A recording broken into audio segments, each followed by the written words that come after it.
Insane stuff, by the way. Just reminding you, second biggest crypto exchange in the world. One of the world's richest men ran this shit. This is pure criminality. This is not an innocent mistake. So SBF would like literally send people into the country with like suitcases full of cash, like on flights. This is a man who stole $8 to $10 billion from his own customers. And if there's one person that you do not want to fuck with, it is CZ. And instead, he shot them right in the fucking face. Spoiler alert, they did not get fucking back to each other.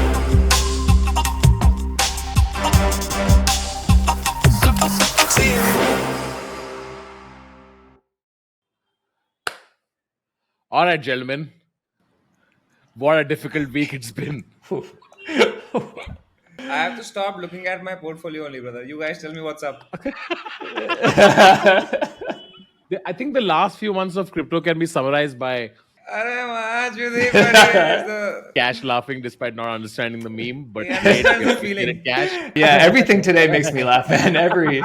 It's all I have left is laughs because the tears are gone, you know? So if you aren't a crypto native, but you're interested in the space, you might have heard about the world's second largest crypto exchange called FTX going through a bit of a troubled time. But don't worry, we got you covered. We're going to take you through everything that happened over the last couple of weeks in our little segment called Storytime with Cash. All right, so today we have a not so fun of a story around the FTX implosion. And to like caveat this very, very heavily, right? Everything in here is alleged. This is for my friend Akshay BD. There's a lot we don't know. This shit is moving very, very quickly. So like, some of the stuff might change. Don't take it with a healthy grain of salt, I would say. It's fundamentally a tragic story because it's this giant fucking crypto lie. A $30 billion company wiped out in 48 hours. It's honestly the greatest lie that I've ever seen. And so this is going to try and unpack like what happened in that lie. Let's start off with Act 1. And in Act 1, we're starting right at the top, right? Because SBF, Sam Bankman-Fried, the founder of FTX, is absolutely beloved, right? This is him on every fucking magazine cover. Samay, did you have an opinion of SBF? He was widely considered a genius. Samay, do you know how Sam started off? Like he used to buy Bitcoin in America, then he would go sell it in Japan because there was a price difference. Like if it was $10,000 in America, in Japan it was $11,000. So this was something called a kimchi premium. He got really, really rich, okay? And then he started this like exchange. And before you knew it, he became number 2, right? Like it overtook Coinbase as well. So there was Binance on top. So widely, Sam was regarded as one of the smartest people in crypto by far. For sure. He was seen as this like a literal genius. He's like 31 or something like that. He's got a hedge fund called Alameda, which is where they exploited this kimchi premium in Korea and also the premium in Japan. They were moving in 2018. They were moving $20 million per day and doing this kind of simple arbitrage, right? Oh, wow. It's crazy. It was just a group of like effectively kids. Up until 2022, they were doing $5 billion in trading volume per day, right? Which is just insane. Fuck. Why is it that Bitcoin is priced different in Japan and different elsewhere? Because Bitcoin is Bitcoin, right? This is called arbitrage, right? Where something is selling for different prices in different markets. The reasons will differ depending on the amount of demand locally and the amount of supply locally. In particular, in some markets, there's much higher demand, right? So like oftentimes in African countries, the price of Bitcoin is much higher because people kind of need Bitcoin over there to a greater degree. For a period of time, this was also true in Korea and Japan. So SBF would like literally send people into the country with like suitcases full of cash, like on flights in order to like do these trades locally and then kind of send the money back to the US where they would just cycle through. And this is completely legal. I mean, bringing suitcases of cash into a country is like, kind of borderline stuff. But like, yeah, broadly speaking, this is like the main way that a lot of people make money in traditional markets and in crypto. Got it. Arbitrage. Okay. This is actually their pitch deck back from 2018. You can see that they were doing 110% a year in returns, right? No matter what the rest of the market was doing, just fucking crushing. And on the back of this, SBF then kind of leaves Alameda in theory to start this exchange called FTX. And FTX is also printing money, right? In 2021, they did $1.2 billion in profit. They're valued at $32 billion. They're one of the biggest crypto companies in the space as late as January 2022, right? Everything's going his way. His dreams are coming true. He's hanging out with celebrities, right? So this is him on stage with Gisele Bundchen at a conference that actually me and Tanmay were at. Tanmay, do you remember this conference? Of course, I will never forget it now. We were like 20 feet away from SBF having dinner with Bill Clinton and like the who's who of crypto, right? We were just looking at him from a room, and I remember some security guards came and said, yo, you can't look and all. I was just like, okay. Like Katy Perry's in the room, Steve Aoki, all these kind of crazy places, right? Insane. Tom Brady is there. So he's meeting celebrities. He's rich as fuck. He's on the Forbes billionaires list, right? And he's developing a ton of this political influence. He is effectively the face of crypto in Washington, D.C. And as a part of this whole narrative, there's this idea of effective altruism that he becomes to embody, right? Effective altruism is a movement that's been around for a few years. And the basic idea is, hey, let's do good in the most kind of quantitative, effective way possible. So he makes those videos where he gives money to poor people and then he uploads on YouTube Shorts, right? That's Mr. Beast. They're completely different. But it's not too far away, actually. It's for the same reason, right? Mr. Beast does it to get views. Sam does it to build trust, right? He's not giving it away to homeless people, but it's not like too far away. So he's making all this money, and explicitly the reason he wants to make it is so that he can give it away, right? He dresses like a fucking hobo. He drives it like a Toyota Corolla, very famously. He sleeps on beanbags in the office, like you can see right here. And he's got this big fund, right? And as a result of this, he's the most trusted man as well, because it finally looks like, this guy's not just greedy. He's actually in it for the right reasons. The guy you see next to me is the most generous billionaire in the world. Sam is 29 years old only, but Sam has $22 billion. And he wants to donate all of it to charity. But why? Broadly, life is going great. And that takes us into Act 2, which is the clash. Because SBF starts to make a few mistakes. And to understand the mistakes that he's making, we got to start off by introducing a new character to the story, a little guy named CZ. CZ is the 19th richest person in the world, so he's even richer than Sam. And he's the CEO of the biggest exchange in the world called Binance, right? Alameda, we said, was doing $5 billion a day in trading volume. Binance did $9.5 trillion in 2021, right? So it's a different order of magnitude. CZ also very much a known figure in the crypto space. Like, tell me, what was your impression of CZ, before like a week ago? CZ was always like, look, Binance was the biggest exchange in the world, and CZ was one of the earliest on the scene. And CZ always like he would always push this, consumer funds should be safe, and he was also a very trustable guy. And I would say like CZ has always been deeply respected, but he's never been cool, right? Because he's always like a little bit of a shadowy figure somewhere, right? Yeah. SBF was like very well respected and he was cool. And so like already you can see like why they might not get along. Little known fact, CZ was actually the first investor in FTX, right? So once upon a time, they were best friends. Look at the two of them. They invested $100 million into the company to take 20%, which is a fuck ton of the equity, right? So it's basically like partially CZ's company. And in return, FTX helped Binance in a bunch of different ways, right? This is again back in 2018, 2019. This went well. Last year, CZ cashes out. He takes his $100 million stake, turns it into $2.1 billion, right? So again, CZ just fucking crushing it. At the time, people were like, oh, does this spell some trouble in paradise, right? Because they used to be best buddies and now he's kind of exited and who knows what he's going to do next. And sure enough, that starts to happen, right? You can see CZ here, not as happy. Because FTX is starting to get too big over the last year or two, right? They've now overtaken Coinbase as the second biggest exchange in 2022. They hold a decent market share, still not as big as Binance, but big enough to be a little bit worrying, right? And their trading volume is second only to Binance as of April 2022, right? So they're getting too big and they're getting too brash. And this is what CZ really doesn't like. He's going to DC and he's arguing for this bill called the DCCPA, which what it actually does is not super important. Just know that it would fuck Binance. He's making regulation that favors FTX specifically and kind of fucks every other crypto company in the world, including DeFi. He's putting up a bunch of regulation for DeFi that people really do not like. And to put a scope on this, right, he is the second biggest political donor in America to the Democrats, right? He puts in $40 million into the cycle. And a lot of this is going to badmouth CZ, which is bad. And then he makes his final critical mistake. So he's too big, he's too brash, and he gets too rude. He actually starts shitting on CZ in public on Twitter, as you can see in this tweet. This was now like 15 days ago. Yeah, this is in late October, right? And something very bad starts to happen after that. Clearly, he's got this big rival. He's making the rival mad, and it's going to lead to some bad All this things. because he exited. All this, we don't know what came first. Like, did they hate each other before he exited? Did he exit and then they hated each other? But like broadly, their relationship is not in a great place. And if there's one person that you do not want to fuck with, it is CZ, right? He is the richest man in the world, possibly, certainly the richest man in crypto. And he's known as a shark. He's known as a guy that is like win at all costs. Just another note here, Samay. So FTX has multiple companies, okay? There is Alameda Research, which is the hedge fund, which does trading, okay?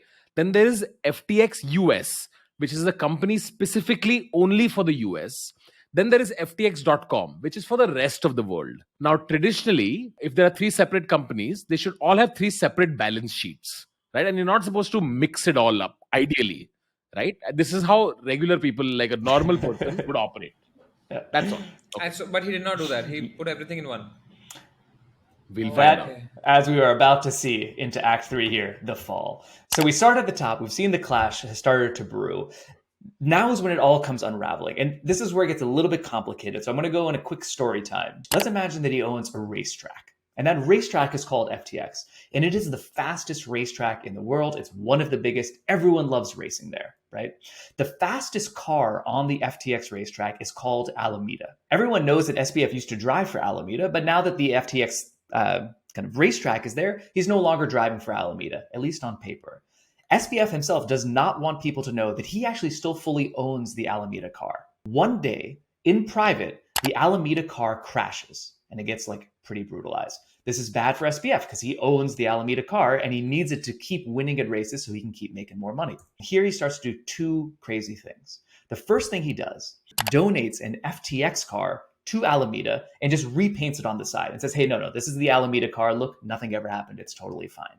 This on its own is a shady thing to do, because he's trying to obfuscate how much he owns Alameda, but it's not illegal on its face, right? Like you can make donations to people if you want to make donations to people. But then he does something that's actually illegal.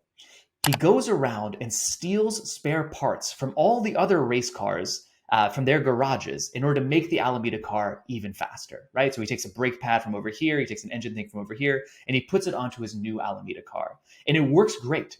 The new Alameda car or the new FTX car that everyone thinks is Alameda is crushing. It's continuing to do well, even as all the other race cars are starting to face some problems. This goes great until on November 2nd, the paint starts to chip on the Alameda car and people start to get a little suspicious.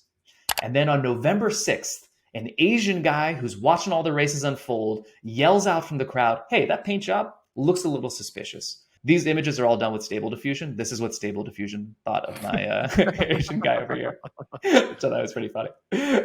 Alameda immediately says, hey, it's fine. The paint is fine. What are you talking about? The paint's not chipping. Don't worry about it. Everyone else in the crowd fucking freaks out. They can tell the paint is chipping and they are now very, very scared. Everyone freaks out. They run onto the racetrack and they rip the paint off of the Alameda car, right? And as soon as they do, they realize that this car is built of stolen parts and the chaos truly starts to begin. Where did this race happen? Yeah. This is the metaphor. It didn't actually happen. Oh, you should have told me in the beginning, man. I was... Oh, fuck, man. Here's how the story corresponds to reality, because obviously that's a little oversimplified. So remember when I said that the car crashed in private, right? That car crash is related to the Luna crash. If you haven't seen it already, me and Tanmay made a video about this. Go check it out. It's pretty good. Now, the exact nature of how Alameda got fucked in this crash is not super clear, right? One thing we know is that Alameda are genuinely the best traders in the world. They were on the top of the BitMEX charts for a long time. Like, they're known to be very good traders. So it's unlikely that they just lost money like everyone else did. Instead, the best theory that's floating around right now is that FTX has a risk engine on their exchange. And that risk engine basically was poorly designed in a way that fucked Alameda. To take it like one step further, normally on an exchange, when there are liquidations, if somebody has a margin position, right, they are doing 10x margin to make a really intense degen bet on the price of Bitcoin. If the price of Bitcoin falls too much, you get what's called liquidated, which means your position just closes right away. FTX didn't do this. Their risk engine basically said, hey, if you get liquidated, rather than selling your position right away on the market, we're going to actually just give your position to Alameda. And then it's Alameda's problem to deal with. Normally, this is like actually really nice for users, because instead of the price just continually going down with liquidations, the liquidations kind of affect the price less. So things are a little bit smoother. So it's a better user experience. And it normally works just fine. But the problem is when the Luna crash happened, the price was falling 50% basically like every hour or two. It fell 50% 20 times in a row, right? And it was just too many liquidations that left Alameda with too much bad debt that it couldn't get out of. And this was all happening kind of programmatically in the back end, right? So far, this is the best explanation I've seen of why Alameda ended up losing so much money that they required this bailout. But this is still not confirmed. Does that make sense? Like, Bravo? Yeah. Allegedly. Allegedly, yeah. Alameda crashes. Then SBF tries to fix it by how? In your metaphor, you said that he sends FTX car. What does that mean in crypto? Perfect question. FTX basically gives a multi-billion-dollar payout to Alameda in the form of FTT tokens. Now, FTT tokens are a critical piece of this story because the FTT token is literally the FTX token. It represents, it's not literally equity in FTX, but it's kind of close, right? Like a portion of all of FTX's fees go to buy FTT tokens off the market. So in a rough sense, the better FTX does, the better FTT does, right? And that's how most people kind of thought of it. What he basically did was give literally billions of dollars to Alameda in FTT tokens, which again, on its own is very weird, but is not like illegal to do. It's just very, very strange. But then what happened next is really what's fucked up, right? Remember I said that he stole all those parts from other people on the racetrack. He actually also ended up using customer deposits in order to give loans to Alameda. So this is very circular, but what happens is FTX gives a loan to Alameda, which is basically himself. Alameda then posts that FTT as collateral to FTX to borrow more money, right? So they're basically SBF gives FTT to Alameda. Alameda gives the FTT back to SBF. SBF then gives them actual customer deposits, US dollars, Bitcoin, and Ethereum, collateralized by the FTT token. So he's now stolen all of this money from customers and given it to Alameda so that they can be more effective and they can race faster. That is illegal. You cannot do that. It's a really bad idea for a bunch of reasons, but being illegal is clearly one of them. To soch na samay, imagine putting your money on an exchange, thinking that, okay, obviously no one is gonna steal that, right? Like you put money on an exchange and you see in your wallet there's X $1,000. But actually on the back end, this dude has gone and taken your money, given it to someone else to trade. Now what happens if this fucking trader loses your money? You just have numbers on a screen. You don't have anything to back it up with. Anyway, I have that only right now. But if he had so much money, like you said, right, 30 million or $1 billion he had, why did he not give him from his own account? Because the Alameda hole was big, right? Like $10 billion is a lot. He doesn't have $10 billion lying in his bank account. A lot of times his net worth was like attached to FTX. FTX on paper is worth 30 billion. So he must be worth 10 billion. But it's not liquid money. Like he doesn't... Yeah, he sleeps on a beanbag, man. Yeah. So all the money that was deposited, he sent it to Alameda in hope that it'll come back and then he'll put it back. That's what we think, is that he was going to trade his way out of it. Basically, he was like, let's go fucking double or nothing, right? We lost all this money, but let's double down on the bet and then maybe we can get back to even. Spoiler alert, they did not get fucking back to even. Because what happens before they can get back to even is that the paint starts to chip away on the car, right? Think about that car as the FTT token because that's what he gave them. CoinDesk on November 2nd releases a report, and they show that the balance sheet for Alameda, for the car, they have $15 billion in assets, but something like $6 billion of their assets are just the FTT token, which is very bad because the FTT token is very volatile and is directly correlated to FTX performance. So if anything bad happens to FTX, all of the collateral that Alameda has is going to go down to zero. And if it goes down to zero, they have no money to pay back all the loans that they've taken. And now remember, the loans that they've taken are with the customer deposits from FTX. And that is when an Asian guy in the stands, aka our good buddy CZ, shouts out. He tweets that they're going to dump $500 million of FTT tokens on the open market because they think the pain is suspicious. This is an insane person thing to do, right? We know that he's trying to fuck with FTX here. Think about it like this, right? If you were going to sell $500 million of a token, you would not announce it beforehand, right? You sell it and then you announce. If you announce it beforehand, everyone else is going to sell and you're going to lose money. You're going to get a worse price when you try to sell your shit. So the only reason you announce it first before you sell is because you're trying to induce a panic and trying to fuck with your But competitors. even this is illegal, right? No, when he exited FTX, he got a ton of BUSD, Binance USD, that's Binance's stablecoin, and he got FTT. Okay. And he tweeted that as part of our exiting from FTX, and CZ claims that it's pretty standard that you close your position out, which is I have all this FTT, I want to convert it into, a stable coin or real money. I'll start selling it. But like Cash said, it's not usual for people to announce when they're selling because that usually causes panic, especially if you are one of the biggest bag holders of FTT. So naturally, if the biggest bag holder starts selling FTT, what the fuck are retail users going to do? They're going to start dumping as well. This is now personal speculation.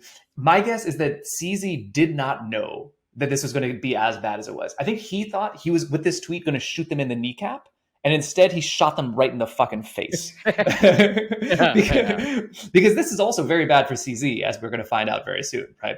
Okay, so he says that they're going to tweet this, right? And then in the story, right, Alameda says that they're fine. They say the paint is fine. Caroline, who runs Alameda, she goes on Twitter and says, hey, our balance sheet is totally fine. Don't worry about it. It's missing a bunch of stuff. And hey, CZ, by the way, like, if you want to sell your FTT, no problem. We'll buy it all from you at $22.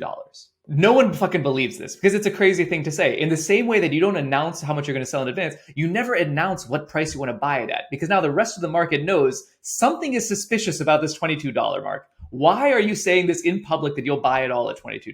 Everybody went to FTX, the exchange, and pulled out all of their money. What we later found out is that $5 billion of withdrawals happened on Sunday alone, which is a lot of fucking money. FTX had about 16 billion in deposits. So like a third of all of their deposits were taken out on a single day. This, along with other things, causes the FTT price to crash, right? When the audience comes onto the stage and they rip off the paint, that is effectively ripping off the FTT Band-Aid. And as you can see, it goes from 22 basically down to 5 in the span of like 2 or 3 days. And by the way, that's just the chaos beginning. We haven't even talked about the chaos that actually came of I'm this. sure when it was at all-time low, there were people be like, bro, buy the dip.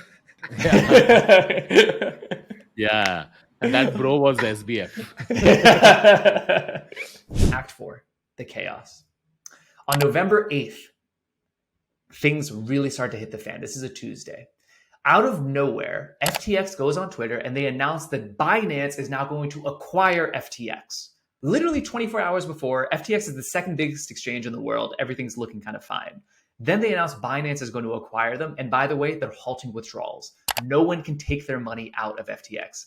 Everyone that had money in FTX, which is fucking everyone, now has basically just lost that money unless Binance can acquire them. And then to add to the craziness, fucking Do Kwon of Luna fame makes a miraculous appearance, his first public appearance in months. And he goes on to Up Only, this podcast with Martin Shkreli, the farmer bro who ripped off everybody. And they're all talking about how, jail's not so bad, basically. It's good to be here. And hey, Doe, I just wanted to let you know jail's not that bad. It sucks, but it's not the worst thing ever. So don't fret if that. I hope it doesn't happen, but if it does happen, it's not that bad. Good to know. Could you please give me a little more context about this dude? Martin Shkreli is a guy who was involved in what they call a pharma scam. He basically he owned a company that manufactured a drug that was relatively cheap and it was very important for people. It was medication for them. And he raised prices by like some 2,000%. He's made very expensive. And then there was a lawsuit. He went to jail. He came out also. Everybody on this call, Martin Shkreli, Do Kwon, they're all people who are either convicts or could be convicts. Okay. Pretty shady Convicts convicts. to be. Yeah. That is why this phone call, this Zoom call was insane. But on November 8th, I will say, generally, there was a bit of hope. It said, hey, this is crazy that FTX is going down, but if Binance buys them, okay, maybe things are going to be fine. November 9th comes around, Binance says, fuck you, we're not buying it at all. Oh, shit, man. Not only am I going to market sell FTT, which by the way, they didn't end up selling fully, because SBF called CZ and said, bro, tu please bechna band karega kya? Meri gaan lag rahi hai. Can you not sell? And then he said, can you just buy Binance out so user funds will be safe? If Binance buys FTX, so $8-10 billion, which FTX didn't have, users could now get it back. So all users around the world were sitting with crossed fingers saying, Binance, please buy FTX so I can withdraw my money. But yeah, so when Binance says that they're not going to buy it, people are like, hey, this would save the industry, right? They back out and it immediately starts to become clear to people that something is very wrong at FTX. The same day, the entire FTX legal team quits. That's a bad sign when your lawyers are like, fuck this, we're out of here. We don't want any part of this. So people started to get very freaked out. And then all of a sudden, to add to the craziness, on November 10th, Sam accepts defeat. And my favorite part is this quote right here. At some point, I might have more to say about a particular sparring partner, so to speak. But glass houses. So for now, all I'll say is, well played, you won. So he accepts defeat, and the contagion starts to be revealed, right? So the problem with all these blowups is that FTX and Alameda were the gold standard, right? Everyone trusted them. So everyone used FTX to keep their funds in, almost like a bank, and everyone was writing them loans. So now the contagion, which means the knock-on effects, start to come up. And you can see some of those down here. Just hundreds of millions of dollars are being lost. Everyone is freaking out. Solana, the token, drops down to $12, which is its lowest price, right? The high was $250 in the last cycle. It drops because FTX owns something like 10% of all Solana tokens, and they were a major investor in the space. And it's just even more fucking pandemonium. November 11th, the worst happens. FTX US, which everyone thought was safe, and Alameda all file for bankruptcy. They have 134 companies within this umbrella. All of them file for bankruptcy, which means nobody's getting their money back, right? All the money that's in there, if you get anything back, you're going to get pennies on the dollar. And it means that there's a giant fucking hole in the balance sheet. That same day, the contagion continues to spread. BlockFi, which is like an institutional kind of crypto project, they were valued at $3 billion in 2021. They shut down. They say, we have no more, no one else can withdraw. They're also going to go bankrupt. They ended up holding nearly all of their customer deposits on FTX, which then also got stolen. As they declare bankruptcy, people also start to notice one very odd thing. Some withdrawals are going through. And it turns out the withdrawals are going through for people who are in the Bahamas. So FTX's headquarters was in the Bahamas. People were saying that according to Bahamian law, Bahamian citizens should be able to withdraw first before everybody else. But then, turns out that Bahamian authorities came out and said, ki, hey, we didn't say this needs to happen. We don't know. We didn't tell you ki Bahamian citizens ko paisa wapas lene do. So turns out people were like faking being Bahamian. People were bribing FTX employees ki saying mera paisa nikal do. All kinds of insane stuff, by the way. Just reminding you, second biggest crypto exchange in the world. One of the world's richest men ran this shit. And it was just absolute pandemonium. Did they get their money back from the Bahamas? They did. That's the thing. So somewhere between $20 and $200 million was extracted. It's not clear how much of that was actual Bahamian money. It's not clear how much of that was like, people in Europe bribing Bahamians to withdraw their money. Literally what they would do is that so FTX, the product, like the website is still working. You just can't take your money out. So within it, what they would do is say, hey, you're a Bahamian guy. Sell me an NFT for $5 million. It's a meaningless NFT. You have $5 million. Now you withdraw your money and then you give me the $5 million, or you give me $4 million. You keep Brother, you said oxymoron, meaningless NFT. Kobe said on Twitter, this was the first real use case for NFTs ever, was to get your money out of FTX for $600 million. The pain will not stop.